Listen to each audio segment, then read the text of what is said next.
dacwada u gudbiyay hay'adda shaqaalaha oo aan jirin wax cadeema oo cuskaday ay hay'adda shaqaaluhuna iyadoo runtii wax digniina haba yaraataanisi waxay labadii bishii khamiis ahayd ay jartay magacaygii oo iga saartay beerolkii dawladda aniga magacaygu Xasan Cabdulqaadir Maxamuud kana tirsanaa shaqaalaha wasaaradda cadaaladda gobolka Sanaag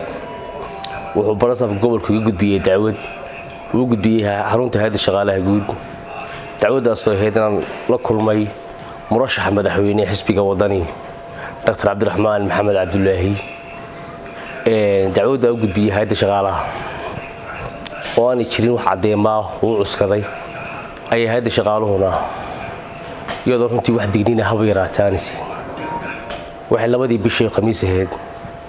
ay jartay magacaygii oo iga saartay beerolkii dawladda waxaan waa sifo sharci darro ah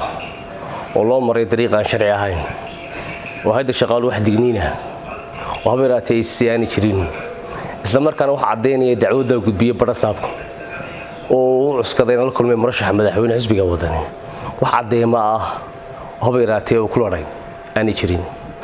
waa sharci darro ha ahaato kama xumi oo dalkaygii baan joogaa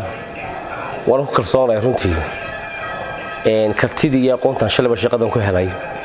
maantana waan leeyahay kuwa ka wacan insha Allah waan ku heli doonaa balse barasabka gobolka Sanaag muddadii uu joogay gobolkan wuxuu ku fooganaa uu qabanayay cagajugleyn shaqa joojin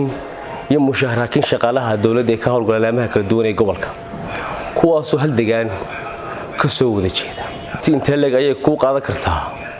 in shaqaalaha dawladda ee gobolka Sanaag ee isku reerka ah aad ka sifayso laamaha dawladda dalka gobolka waqti inta leeg ayay ku qaadan kartaa waxaad ka dhigantahay in yiri buurta suruudeed bandhagax yaala ka dhameynaya adaa daali doona waxaan arkay in isla tusoo hadlaya oo le shaqaalaha dawladdu ma dhawaa karaan fagaarayaasha iyo goobaha asxaabta mucaaradka ah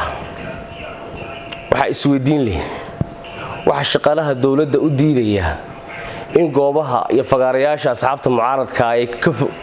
u dhawaadaan una xalaaleynaya shaqaalaha dawladda in xarumaha xisbi kulmiye shacabka ay ka tumaan